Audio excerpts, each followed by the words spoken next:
So Scott talked a lot about just how he views the marketplace and all the new brands and styles and companies that are playing in the craft segment now.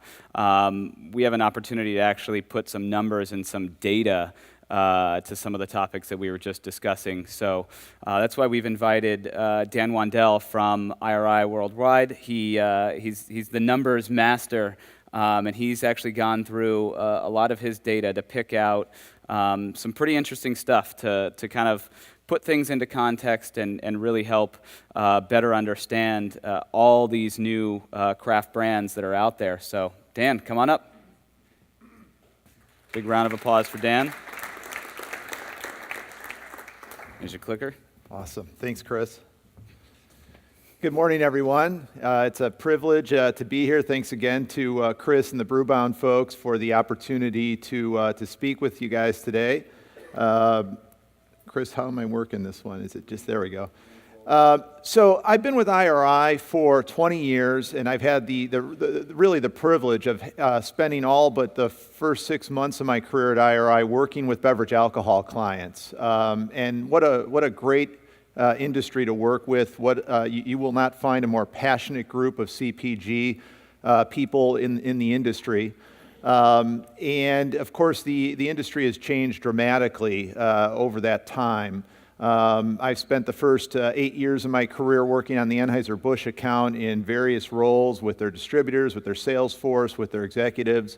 And about 12 years ago, we initiated a new team focused on all of the other beverage alcohol clients. And I don't want to profess to say that I saw this tremendous amount of craft growth coming. Certainly it was growing at the time, and we thought there was an opportunity. But really what drove our vision was, how can IRI become the premier provider and partner of the craft beer industry? How can we get more fact-based sales information into the hands of small and mid-sized companies who don't necessarily have the people or technology or economical resources that the ABIs and the Miller Coors of the world have? So we set out to really create some syndicated offerings and make it scalable. And in the last 12 years, we've exploded on the scene, having gone from working with 2 or 3 craft brewers 12 years ago to now pushing 50. And so we're really excited to be working in this space. I'm going to take you through kind of a state of the craft segment today based on year-to-date data. We've got a pretty good sample size this year now through the middle of May to look at. And with that, I'm going to go into some of the numbers. I apologize if some of these slides are a little small, but we'll work our way through them. Starting with our biggest, broadest coverage channel, our multi-outlet plus convenience. And let me just explain what that's looking at. For those of you who aren't familiar with IRI, we track sales to consumers that are going out the front doors through the scanners by scanning the UPC codes on the items. And in our multi-outlet channel, we include supermarkets, we include drugstores, we include mass merchandising stores, Walmart, Sam's Club, BJ's Club, dollar stores, and then in this particular universe I've got here, we've also added in convenience, which of course is the largest selling beer channel in the industry. So what I've got up on the screen on the left-hand side is a year-to-date column. On the right-hand side is just the latest 13 weeks to see, and this is data ending May 17th of this year, to see if there's any significant change in any of the segments in the latest data. The category's having a pretty good year so far, up 4.2% in dollar sales and up just under 2% in cases. That's a bit of an improvement over where it finished last year, those sales trends. And you can see the craft segment continues to grow at high double digits, up almost 21% in year-to-date data in dollars and just over 17% in cases. I will tell you there's been a little bit of a slowdown in supermarkets this year, but the convenience channel is really helping to spur the growth and offset that. But again, when we're talking about 8 or 9 years now of consecutive double-digit trends for the segment, It's a phenomenal pace that the segment's been on, and of course it continues to get bigger and bigger, so we're lapping bigger and bigger numbers.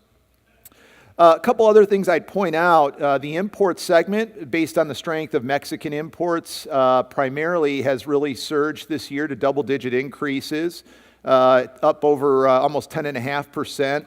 And even the premium segment this year, which has been having some challenges over the last several years, well documented, is actually showing some growth this year thus far. So some really positive things going on with the category this year. Then to kind of just break it down a little bit by some of the individual channels, I like to look at the supermarket universe in particular when we talk about craft, because within our data set it is one of its most developed channels, and you can see it's up over 18% in dollar sales in supermarkets. Not too far off from where it finished last year. So again, I think there's a very good chance that it can follow up last year's trends with something very close or similar to being on par with where it finished last year. The other things I would point out at the bottom, wine and spirits trends are not going away. They continue, at least in the supermarket channel, to outpace the beer category, and this is certainly a big concern to the beer category as they continue to fight for limited space in sections of the stores. It's important to keep tabs on what's going on with wine and spirits as well, who continue to fight very hard and are getting more and more into the flavor games. And then just a couple of other notes. Looking at the drug channel, there's quite a bit of red up there, which is never a good thing. We really attribute a lot of that to some store closures among some of the bigger chains. And then also, I think the CVS decision of pulling out of tobacco has had a bit of a backlash there in terms of, these categories as well have always dovetailed off of tobacco nicely there. And so I think there's been a little bit of a backlash there that's impacting that. And then in the convenience channel, as I mentioned, this is the biggest channel for the beer category, and one that the craft segment continues to make more and more inroads into in terms of gaining distribution and placements. The convenience channel actually is trending up from where it finished last year, so that's a big deal for the category and certainly continues to be a big opportunity for the craft segment. And then off to the far right, I've listed some of the sales trends for the liquor stores that IRI is tracking. This is not a total U.S. number, but it's a very good indicative number of what's going on in the big chains that we track in regional areas across the country. Just breaking that down a little bit now, IRI breaks the country into 8 different regions, and this is looking at supermarkets specifically. The blue bar here is showing you the beer category dollar sales trend, and the white bar is showing you the craft segment dollar sales trend versus a year ago. I would tell you, in comparing these sales trends for craft versus where they finished 2014, every region west of the Mississippi is outpacing its 2014 year-ending sales trend. The Northeast also is outpacing its. So we've got 5 of the 8 regions outpacing where they finished last year with craft sales. Great Lakes is not too far off. We're in the Great Lakes region here. I've got some Great Lakes specific information to share with you coming up. Great Lakes is trending pretty close to where it finished last year.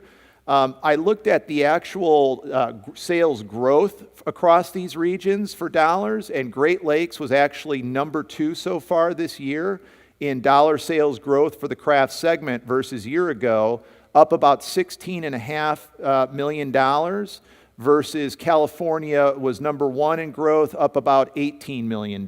So very healthy numbers. Great Lakes was a very underdeveloped craft region for many years, and it is clearly playing catch up in some cases, but it is catching up. And to give you some perspective on that, I looked back to 2010, and the Great Lakes region at that time, craft had about an 8 share of dollar sales.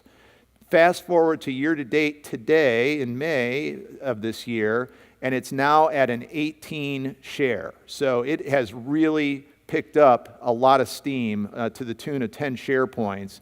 And here in Chicago supermarkets, it's even done slightly better, and we were very underdeveloped in Chicago for craft. It's gone from about a 7 share in 2010 to a 17.5 share. So, craft is always perceived to be just so dominant out west and up in the Northeast and certainly in California, but the Great Lakes region is a big up-and-comer for craft.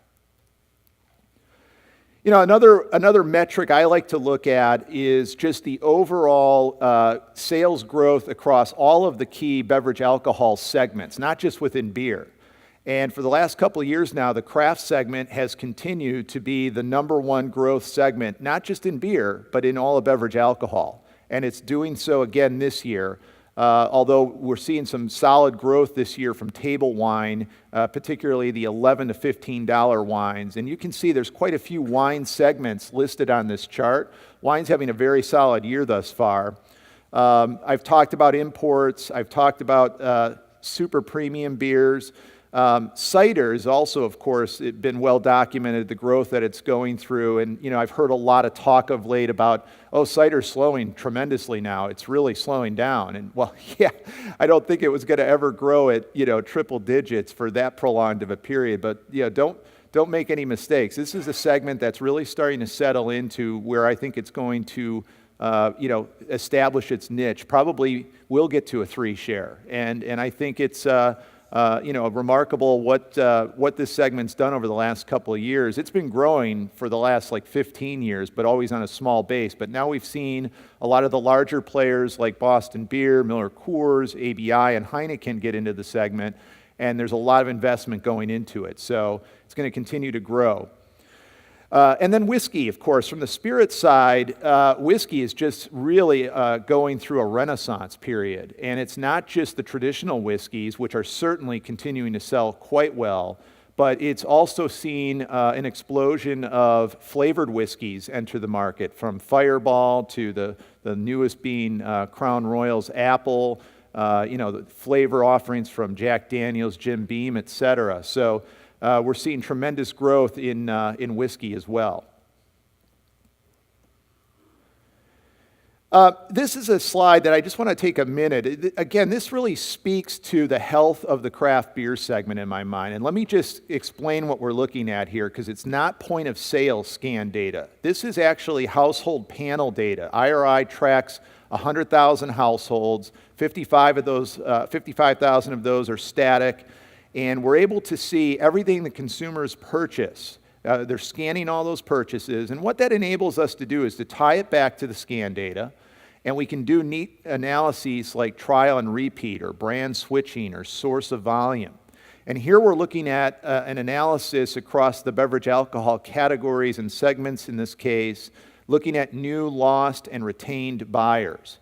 And the bright story here for craft is it's bringing in more new buyers than it's losing, and I don't think that's a big shock to anyone in the room. But when you look at some of the other segments here, like mainstream beer or super premium or even imports and spirits and wine, those can't say the same thing. But in addition to that, the new consumers are bringing in more dollars, and what I really find to be a key metric for this segment's growth is off to the far right, the retained buyers. These are the buyers that have entered the segment, in this case craft. They've stayed in the segment, continuing to buy it, and in the case of craft, they have increased their spend, and we're looking at 18% increases there. So again, very, very great looking tidbit here, if you will, of another metric outside of POS that speaks to the health of this segment right now overall. Looking at the share numbers, again, this is looking at share in supermarkets. High end in this case, when I say high end, I'm talking about craft, imports, flavored malt beverages, cider, and then the super premium products. High end now is about $52.5 share points of the beer category sales in supermarkets.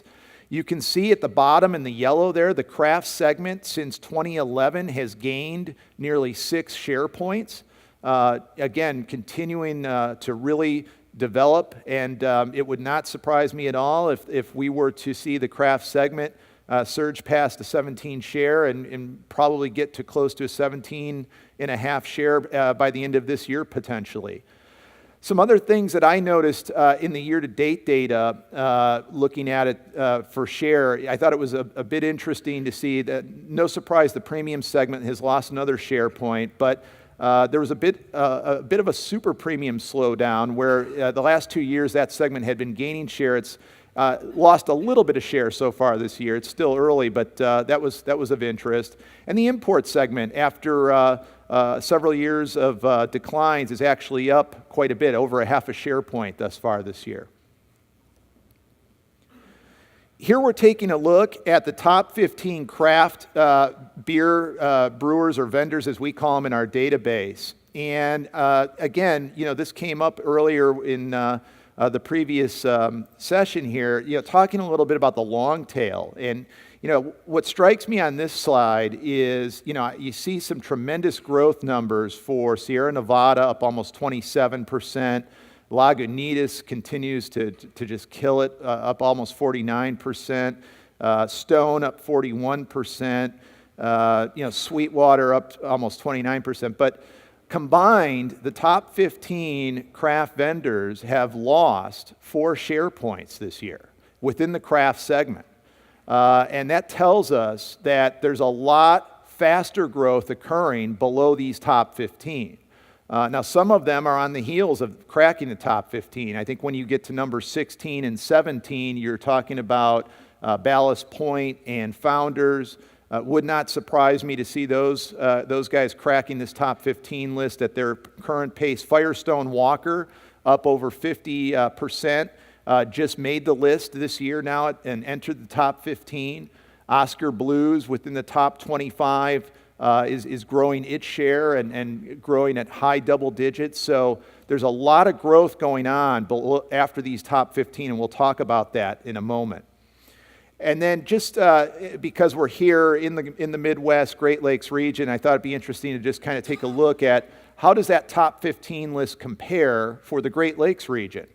And it's pretty different, and there's a lot of local flavor, if you will, in here. From Bell's at number 2, having a great start at up 16%, to Great Lakes Brewing out of Cleveland, and New Glarus out of Wisconsin, and certainly Michigan becoming a real craft-centric state.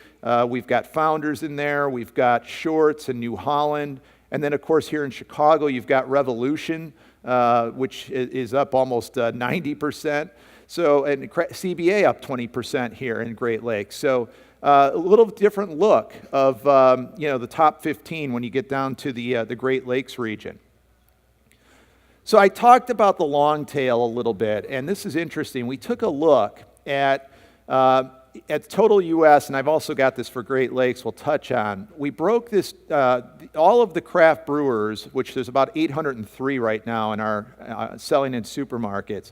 We broke them down by the top 9 are driving 50% of the dollar sales in total U.S. supermarkets. Then numbers 10 through 50 are driving another 29% that gets us up to 80%. Of the total craft sales. And then you've got the all other from 51 all the way through 803, and those guys are driving the remaining 20% of the business. And so you can see the dollar sales up on the top there in the bars going vertically, and you can see, I'd point your attention to the vendors number 51 through 803, the green bar. You can see they've gone from 85 million in 2010 up to nearly 260 million based on 2014 results. And below that, I've listed the dollar sales percent change year ago, or the sales trend. And if you look at that third tier's trends, they're outpacing certainly the first tier and even the second tier. So we are seeing in the segment the long tail brands generating faster sales growth than the more established, bigger brands. And I'll go to the next slide briefly. Here you'll see actual dollar sales change year ago, and you'll see craft vendors in that third tier have generated over $31 million in sales growth this year. We also can take a look at it by share, and you'll see the share numbers here. The top 9 vendors have gone from about a 62 share down to less than a 54 share. And in that time, that third tier has gone from a 10, just under an 11 share up to over a 17 share. Similar story in Great Lakes, although here we're seeing that second tier, brewers number 8 through 29, that are driving the next 30% of the business, are growing at a faster rate right now than the highest top 7 brewers, and then also at a faster rate than numbers 30 through 461, the all other. Still solid growth in that third tier, but again, it's a bit concerning to see the long tail is really outpacing the more established, larger brewers. And again, I won't dwell on these numbers, but you can see the actual dollar sales change year ago, and then here we're looking at the share numbers for the tiers in Great Lakes. Again, the Great Lakes region has just undergone tremendous change over the last 5 years in this segment and just continues to really grow rapidly. I also like to take a look. This is becoming a bigger and bigger metric for not only the beer category over the last 5 or 6 years, but the segment. Innovation, new products continue to be a key lever for the segment and the category success. And here we're taking a look at, on a national scale, the top 15 new craft beer brands thus far in supermarkets. And Sierra is leading the charge with a 1-2 punch this year of Hop Hunter IPA and Nooner Pilsner. You've got New Belgium in there with their new Session IPA, Slow Ride. Again, if you look in that graph down in the bottom corner, you'll see that I think it's like 6 out of the last 7 years, we've had an IPA, no surprise, be the top-selling new brand. Thus far this year, total craft new product dollar sales, regardless of whether it's a new brand or just a new package, have generated about $15.6 million. That's a pretty good number. I mean, last year was a bit of an anomaly. We had Rebel IPA was the biggest craft beer launch ever, and it helped lead the segment to generating over $92 million in new product sales. I think we're going to be more in line this year with the previous 2 years before last year, 2012 and 13, which was right in that $42 million range. I think that's very realistic, and again, last year was a bit of an anomaly. And then just out of that 15.6 million in new product sales, about 13.8 of it is coming from new brands, new craft brands this year. We like to look at the styles, and it's dangerous because, there's a lot of talk about this segment starting to go down that path of wine where it's more about the varietal and less about the brand. But there are some interesting nuggets when we start to look at the styles. And of course, it's well documented, the explosion of IPAs, and it's up another 37% this year. It's up almost 4 share points as a style within craft. What's interesting to me is it's now double the seasonal, which it passed 2 years ago. It's now triple the pale ale, which for so long was the number 1 style. So no end in sight right now to the growth of IPAs. And a similar story here in Great Lakes region. Again, just astronomical growth. It's actually up over 4 share points in Great Lakes, the IPA style. But we've just this year, we started to kind of peel away the onion, if you will. And, what's below that total IPA? What's going on below that total craft IPA level? And right now, we broke it in, working with the Brewers Association and Bart Watson there, we broke IPAs into 6 distinct styles below that. American IPAs being the largest, as you can see, with their sales over 115 million. Imperial IPAs being the extra strength, the doubles, the triples, etc. And then really what's the hottest style within IPAs this year in particular, and even towards the middle part of last year, are the session IPAs. Just over the last 2 years, they've doubled in terms of, actually tripled in terms of the number of brand offerings.